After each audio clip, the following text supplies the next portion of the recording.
বাংলা ১৪২৩ বঙ্গাব্দ।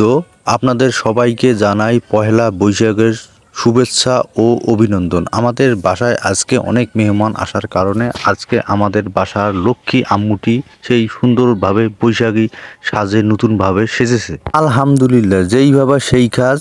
আমাদের বাসায় আজকে অনেক রান্না বান্না হবে, সেহেতু আমার লক্ষ্মী আম্মুটি সে হিসেবে পীড়ার মধ্যে বসে বিভিন্ন ধরনের রান্নার আয়োজন সে দেখতেছে। বৈশাখ মানেই তো পান্তা ভাত, সাথে শুটকির ভর্তা, ইলিশ মাছ, ছোট মাছ ভাজি, বিভিন্ন ধরনের ভর্তার স্বাদে সুস্বাদ এবং মরিচ এবং পেঁয়াজ এবং সরিষার তেল দিয়ে আমাদের সেই গ্রাম বাংলার ঐতিহ্যবাহী ট্রেডিশনাল পয়লা বৈশাখ। আমাদের বাসায় মেহমানের মধ্যে আমাদের এই ছোট ফুফাতো ভাই সে এসেছে, তাকে আমি আমার ক্যামেরা বন্দি করলাম। সে সুন্দরভাবে আমার ক্যামেরা বন্দি হলো এবং সেই সুন্দরভাবে আমার বাসার রাস্তা দিয়ে সে হাঁটতেছে এবং কথাবার্তা বলতেছে। আমাদের আর এক ছোট ভাইগুলো তারা বসে আছে আমার দোকানের সামনেই। তাদের কোনো বৈশাখ বলতে কিছু নেই। তারা দেখেন দোকানের সেই টঙের মধ্যে ডিম রেখে বিভিন্ন ধরনের কথাবার্তা এবং গল্প গুজব তারা করতেছে। বৈশাখ মানে তাদের কোনো আনন্দ নেই। আর এক ছোট ভাই সে গেঞ্জি গায়ে দিয়েছে পয়লা বৈশাখে, তার সামনে ক্যামেরা ধরতে সে কান্না করতেছে। তো আমাদের সবার দিনগুলির জন্য ভালো কাটুক, সুস্থ কাটুক